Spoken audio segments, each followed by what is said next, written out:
My children called me a relic, a burden, a ghost haunting my own house. They burned my photographs, stole my savings, and tried to erase me. But hidden in the shadows were pictures they never expected proof of their lies. Tonight, my silence ends, and the world will finally see. My house used to breathe with silence I could trust.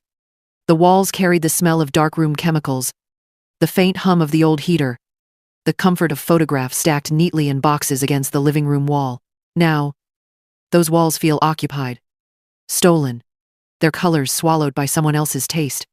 Maggie's designer handbags dangle from the stair rail like mocking ornaments. Rick's golf clubs lean against the fireplace, though he hasn't played in years. Even the kitchen counter is littered with bottles of imported wine I never touch. Every corner whispers that this is no longer my home, only the shell of it. I move carefully, as though I am a guest in a museum that once displayed my own life. The sound of laughter drifts from the dining room, sharp and careless. I pause in the hallway, pressing myself against the wall. Maggie's voice, my daughter's voice, floats through like smoke. She's just a relic taking up space, she says, almost singing the words, her laugh overlapping with Rick's lower chuckle.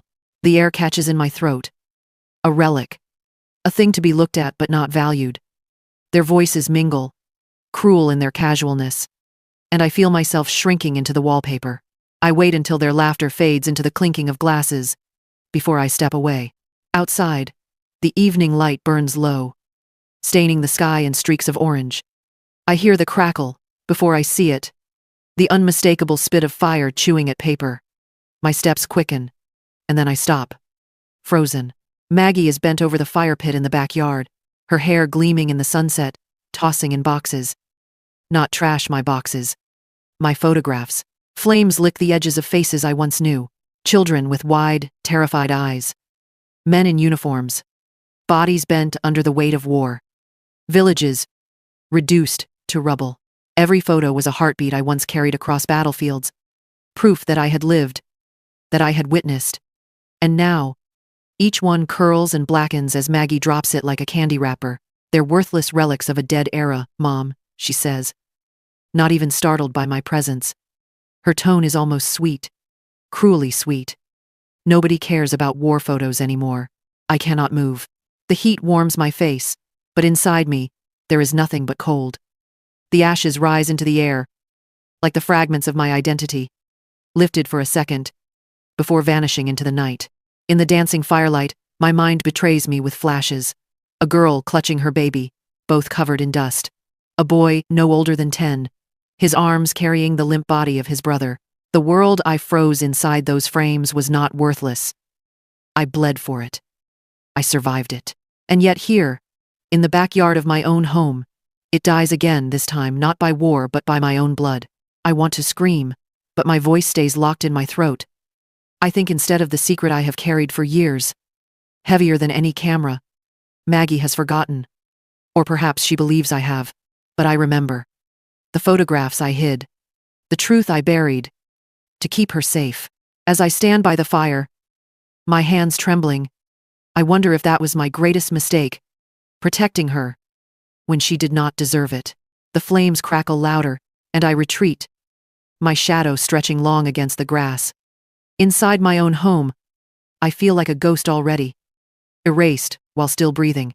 Every month, the same ritual unfolds. The envelope from the pension office arrives with my name on it, but the moment it touches the kitchen counter, Rick snatches it as though it were addressed to him. He barely looks at me when he rips it open, only muttering, "You know this is what keeps this house running."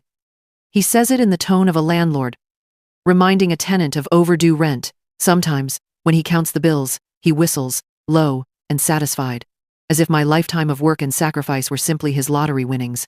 He slips the money into his pocket, leaving only scraps for my groceries. Dinner is always a point of humiliation.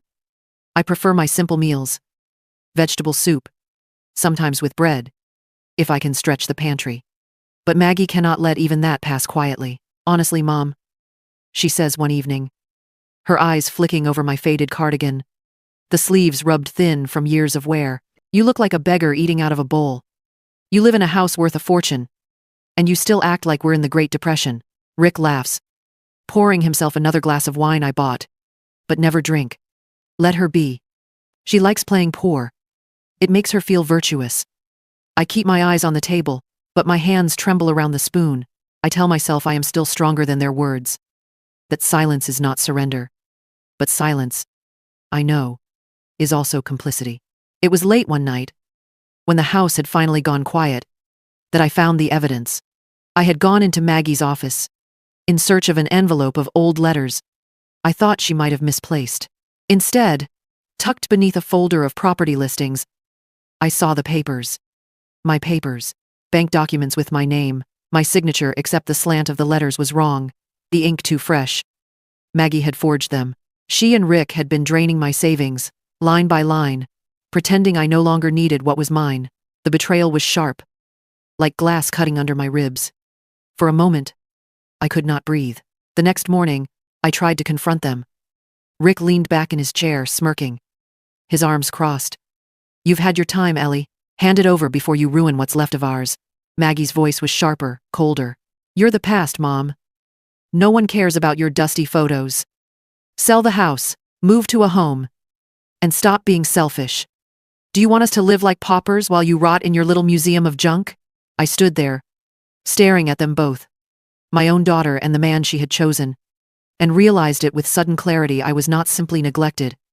I was being erased, piece by piece, signature by signature, until nothing of me remained but the pension they drained and the house they were circling like vultures.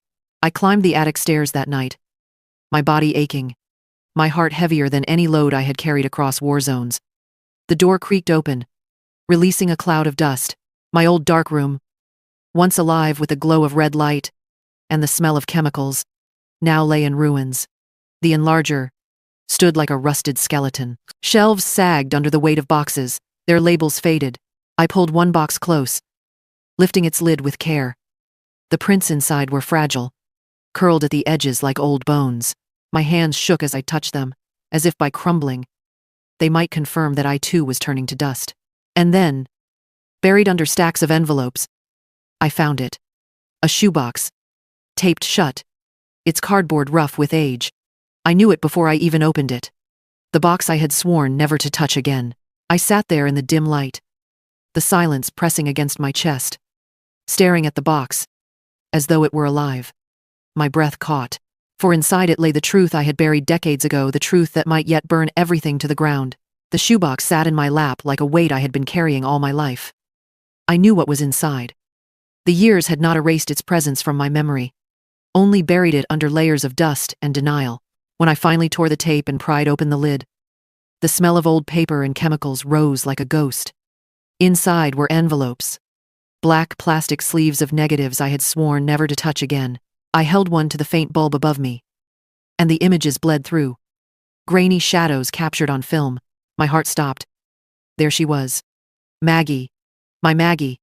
But not the little girl who once clutched my hand at the pier, or fell asleep on my shoulder after school. No, this was a young woman in her 20s, standing too close to men whose names had once roared across newspaper headlines, smiling with them, drinking with them, a hand on her shoulder, another passing her an envelope. I didn't need to magnify the images to recognize the faces. They were fraudsters, architects of the Ponzi scheme that had gutted families and stolen retirements. In the 1992nd, I let the negative fall against the desk and pressed my hands into my hair. The memories came rushing back, uninvited. I remembered the night Maggie came home, her face pale, her eyes swollen from crying. I had been cleaning the darkroom when she entered, clutching a stack of prints I had developed earlier. She had seen me at the charity gala, camera in hand, capturing everything. She begged me, sobbing, to destroy the photos. She said she had been tricked, that she hadn't understood what she was part of. Please, Mom, she had whispered, collapsing at my feet. If these come out, my life is over. I'll go to jail. You can't do this to me. And I had believed her, or perhaps I wanted to believe her. I had burned most of the photographs that night, watching her shoulders ease with every flicker of flame. But even then, something in me resisted. I had slipped these negatives aside, sealing them in the shoebox. I told myself it was for safekeeping, that someday, if the truth needed to come out, I would have it. But, in truth, I couldn't bear to see her completely exposed. For years I lied to myself. I said I was protecting her out of love, that a mother must shield her child, no matter the cost. But sitting there now, staring at her smiling face, frozen in film, I saw the lie clearly. I hadn't done it out of love. I had done it out of fear. Fear of shame. Fear of admitting that my daughter was not innocent, not blameless, but corrupt. I had been the war photographer who exposed the world's truths. But when the truth lived in my own home, I looked away. The negative seemed to pulse under the dim light. Not just scraps of film, but the only voice I had left. Maggie and Rick had stripped me of money, dignity, even my home. But this box was still mine. This truth was mine, I realized, with a sharpness that almost hurt, that these photographs were not just evidence of Maggie's past, they were my salvation. If I stayed silent, I would vanish, like the ashes of the prince she had burned. But if I spoke, if I let these images breathe, then perhaps I would live again. I could not go quietly into obscurity, not after everything I had seen, not after everything I had endured. As I sealed the negatives back into their sleeves, another memory surfaced: Zoe Sullivan, a young woman I had once helped escape, an abusive husband, her face bruised, her spirit nearly broken. She had found refuge in my kitchen, where I gave her tea and told her she was not weak. Last I heard, she was working as a curator at the Seattle Art Museum. The thought of her stirred something faint but steady inside me. Hope. Perhaps she, of all people, would understand what these photographs could mean, not just as evidence, but as legacy. I looked again at Maggie's frozen smile in the negative, then at the dim light bulb above me. My hands stopped trembling. For the first time in years, I felt the echo of the old Ellie Whitaker, the woman who never turned away from the truth, and I knew, with a certainty that left no room for doubt, I would not be silenced again. For 2 nights after finding the shoebox, I could not sleep. I had spent a lifetime bearing witness to the world's cruelties through my lens. Yet, in my own house I had been reduced to silence. It felt unbearable now. On the 3rd morning, I picked up the phone. My fingers shook as I dialed the number I had written years ago in a small address book. The line rang, and with every buzz my chest tightened, as if the past and present were about to collide. Hello?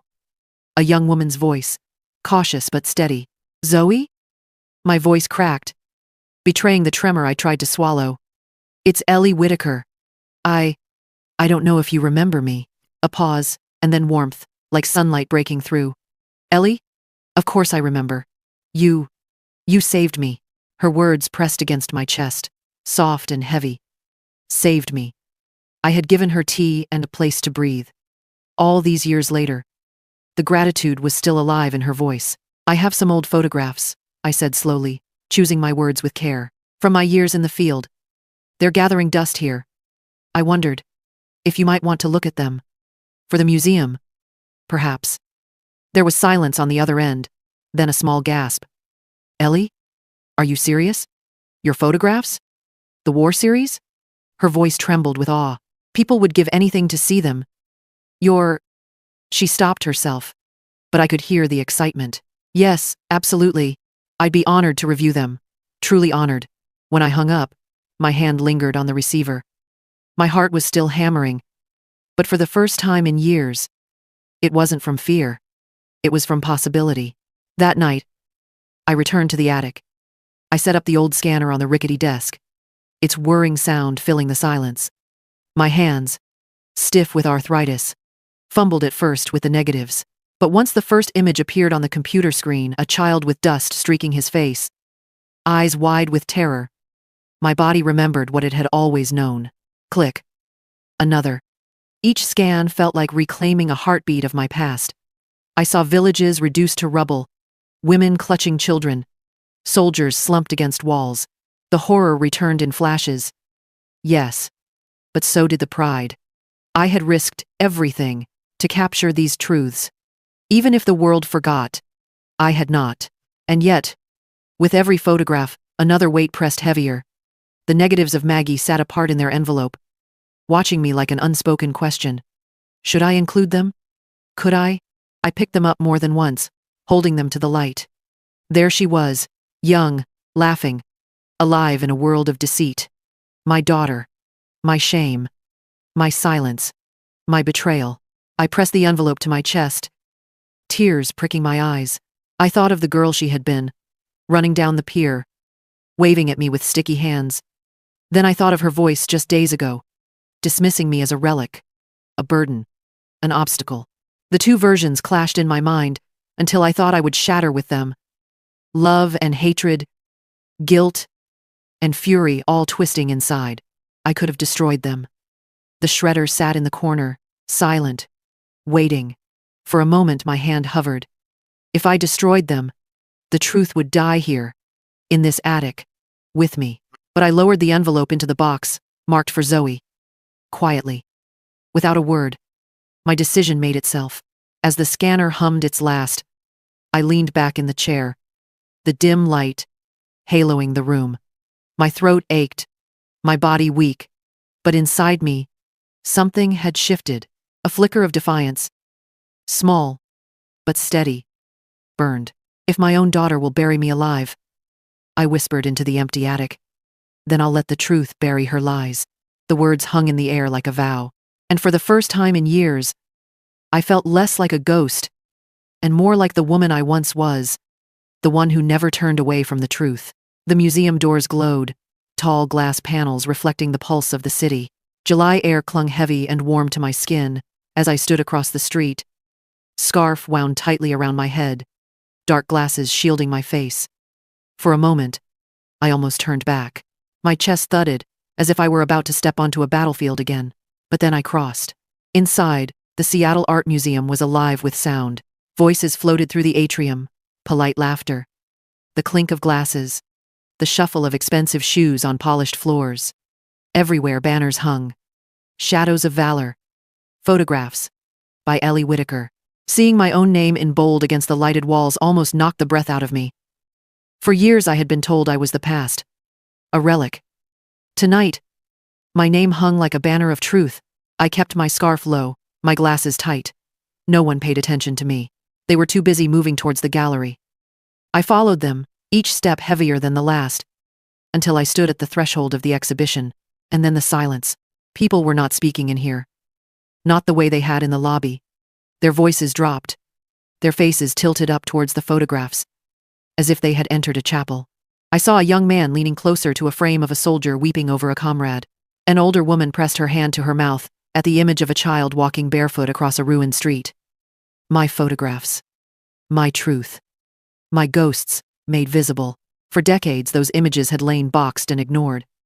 Now they glowed beneath gallery lights, framed and dignified, reflected in the eyes of strangers, who understood without a word. I had not felt this scene in years. A tide rose in my chest, part pride, part sorrow, threatening to spill over. The walls seemed alive with memory. The smoke of villages, the screams I had once drowned out with the click of a shutter. And yet here, people did not look away. They bore witness. And then I reached the far wall. At first glance, the photographs there seemed almost ordinary. A party, a gathering, smiles, handshakes, glasses raised. But I knew what they were. I had placed them there myself. Maggie, my daughter, frozen in youth, standing with the men who had bled hundreds of families dry, fraudsters whose faces had once filled front pages. I lingered at a distance. My pulse hammered. Would anyone notice? Would they see past the casual smiles, the staged glamour? The answer came quickly. A man in a press badge paused, staring hard at one frame. His brows knitted. He bent closer, then pulled out his phone. A whisper to a colleague. Another phone lifted. The names started murmuring across the room like sparks leaping from a wire. Isn't that? Wait, those are the Ponzi guys, aren't they? God, and that woman. Who is she? The whispers spread. Faster now.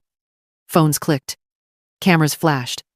Not at the war images, but at those few personal works. And then I saw them. Maggie and Rick. They entered together, dressed sharp, smiles rehearsed. Maggie's head was high, Rick's hand on her back. They moved through the crowd like royalty, expecting applause, eager to network. But the air had already shifted. People were not moving towards them. They were moving away. Eyes darted. Whispers sharpened. The spotlight had swung. Maggie frowned, confused at first. Then her eyes followed the whispers to the wall. She froze. Even from across the room, I saw the blood drain from her face.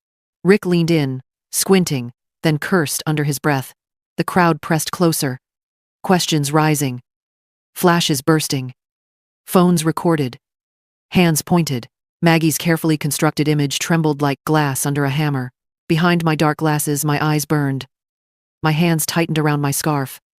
The trap had been sprung, and I stood there, invisible in plain sight, my heart pounding with both triumph and grief, watching as the shadows of my photographs finally swallowed the lies. The moment Maggie's eyes landed on the photographs, her mask cracked.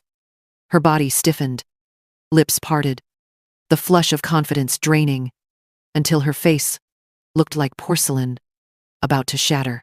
She whispered something to Rick, her hand rising instinctively as if to shield herself from the images on the wall. But it was too late. The crowd had already seen. A journalist stepped forward, his press badge swinging against his chest. "Mrs. Whitaker," he called, his voice carrying above the murmurs. "Can you comment on these photographs? Were you associated with the Rosen Group in the 90s?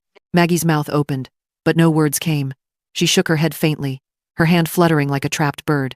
Rick's voice cut in, sharp and ugly. "This is a setup. Somebody's doing this to ruin us." His eyes darted around the gallery, searching for a culprit. "Ellie. It's her. That old witch did this." He spat the words, though he could not see me. Hidden among the crowd, cameras flashed. Guests leaned closer, their murmurs swelling into a restless tide. Phones were raised, screens glowing like dozens of small eyes recording every second. Maggie's real estate clients, once orbiting her like planets around the sun, quietly stepped back. Their smiles faded. Their hands slipped from hers. No one wanted to be close when the ship began to sink. And then I saw Tommy. He had been lounging near the back, slick in his tailored suit, a drink in his hand. The moment the whispers grew teeth, he slipped out the side door, vanishing without a backward glance, like a rat leaving a burning building. Maggie barely noticed. She was too busy drowning. From the shadows, I stood motionless, the scarf pressed against my cheeks, the glasses hiding the tremor in my eyes. Relief coursed through me, sharp and undeniable, but beneath it came grief, heavy and endless. I had unmasked Maggie before the world, yet in doing so, I knew I had lost her forever. The room blurred for a moment, my eyes stinging. A memory surged unbidden, cutting through the noise. Maggie, no older than 7, laughing at the beach. Her small hand clutched mine as the tide rushed in, her hair wild in the wind. She had begged me to take her picture that day, squealing as the waves chased her ankles. I had raised my camera and caught her mid-laugh, her joy brighter than the sun. That image clashed violently with the woman before me, now cornered, exposed, her eyes darting like a frightened animal. The sound of her laughter from decades ago echoed in my mind, cruel in its sweetness. The journalist pressed again. "Mrs. Whitaker, were you complicit in the scheme? These men defrauded hundreds. What was your involvement?" Maggie's voice broke finally, cracking under the weight. I didn't know. It's not what it looks like." Her hands trembled as she tried to wave the questions away. But the crowd was no longer listening to her excuses. The photographs had spoken louder than she ever could. Rick cursed again, tugging at her arm, trying to drag her out. His fury was volcanic, spilling over in curses about betrayal, about how she had ruined him, their once united front, splintered before my eyes. And me? I stood still, silent, watching. And in that moment I realized I had not done this to destroy Maggie. The destruction she had courted herself. I had done this to free myself. From guilt, from silence, from the slow death of being erased in my own home. The murmurs swelled, the cameras flashed, and my daughter's mask collapsed fully before the world. And in the shadows, unseen, I breathed in for the first time in decades, the weight lifting from my chest, like smoke. The days that followed were like watching a storm unravel on every screen. The photographs spread faster than fire, each headline more merciless than the last. Whitaker expose, real estate mogul's hidden past, Ponzi ties resurface through shocking exhibit. Maggie's company crumbled in less than a week, her name whispered with contempt instead of envy. Rick's gambling debts, long hidden in shadows, came to light, dragging them further into disgrace. Authorities circled, promising investigations. Their empire of pretense collapsed with the swiftness of a house built on sand. I did not gloat. I did not even watch for long. Every headline cut sharp, reminding me that my daughter's ruin was bound to my truth. Relief and grief, braided together, inseparable. I had freed myself, yes, but the cost was the last fragile thread of family I had tried to hold. By August, I left the house that had become my prison. The museum's proceeds, modest but steady, allowed me a small apartment in a quiet corner of the city. It was nothing grand. 2 rooms, white walls, a balcony that caught the morning sun. Yet it was mine, entirely mine. The key in my pocket felt heavier than gold. Each morning, I opened the curtains and let the light pour in, unfiltered. The air was different here. Clean, unclaimed. No footsteps of others moving through my silence. No laughter mocking me from the next room. For the first time in years, my space belonged only to me. Zoe came often. She carried folders, plans, lists, her young energy filling the room like a gust of spring air. One afternoon, we sat at my small kitchen table, tea steaming between us. She spoke of the scholarship she was establishing in my name. For survivors, she said softly, her eyes meeting mine. For people who need a second chance, the way you gave me one. Her words pierced through me. I remembered her as the frightened girl clutching her bruised arms, barely daring to breathe. Now here she was, confident, purposeful, building something new out of the ashes of the old. My chest swelled with a quiet pride. Not in myself, but in her. That evening, after she left, I took out my will. My handwriting wavered, but the decision was steady. I left my photographs, all of them, even the ones too painful to look at, and what remained of my assets to Zoe. To her, not to the daughter who had buried me alive while I still walked. Blood had betrayed me. Love had returned to me through another's hand. On my desk, my old camera rested. For years I had hidden it away, ashamed to let it sit in the open, as if its presence mocked the silence of my life. Now it sat proudly in the light, lens gleaming faintly, a sentinel of all I had seen. I no longer had anything to hide. The words I released to the press were simple, stripped of ornament, yet they spread faster than any speech I could have given. My photos were my truth. Now, they're my freedom. I thought they would vanish into the ocean of headlines, drowned by the scandal that consumed Maggie and Rick. Instead, they caught fire. Young people shared my photographs online, pairing them with those words, and the images bloomed again on phones, on feeds, on walls I would never see. My name became a whisper, then a murmur, then something larger. Ellie Whitaker, the war photographer who refused to be erased. It startled me, the speed of it all. Strangers posted my work with reverence, writing about resilience, about surviving betrayal, about how truth can never be buried forever. For years, I had felt like a ghost. Now, through screens and voices I would never meet, I was alive again, an icon not by intention, but by persistence. Yet in my apartment, the quiet was still mine. I sat by the window one evening, the sun melting into the horizon, painting the sky in orange and violet. On my lap lay a single photograph.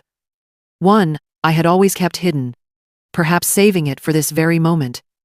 It was not of war, not of rubble or grief. It was of me, younger, hair dark and wild, my camera in my hands, dust rising around me as I stood in a war zone. Another journalist had caught me mid-action, my face taut, determined, alive. I traced the edges with my thumb. For a long time I had forgotten that woman. She had disappeared beneath Maggie's scorn, Rick's sneers, the silence of my own guilt. But here she was, looking back at me from the frame, reminding me that she had never left. The room grew still. I leaned back in my chair, the weight of years, pressing down, yet not crushing. My whisper broke the silence, carried softly into the dusk. I fought to show the world the truth. Tonight, the world finally saw mine. The words lingered in the fading light. Outside, the city moved on cars, voices, the rhythm of a world that barely knew I was here. But it didn't matter anymore. I did not need their applause. I had my truth, and I had spoken it. My eyes closed, not from weariness but from peace. For the first time in decades, I felt not erased, but remembered. Not hidden in the shadows, but standing in the light I had always sought to capture. The last thing I felt was the smooth edge of that photograph beneath my hand. A reminder that stories, once told, never truly die, and neither at last would mine. In my 78 years, I've learned that silence can be as dangerous as war. When we bury the truth to protect others, we bury ourselves along with it. I carried guilt, betrayal, and the weight of family lies for too long. But when I finally let my story speak, I found freedom. We are never too old to reclaim our voices, our worth, or our legacy. If this story touched you, don't forget to like, share, and subscribe for more grandma revenge stories.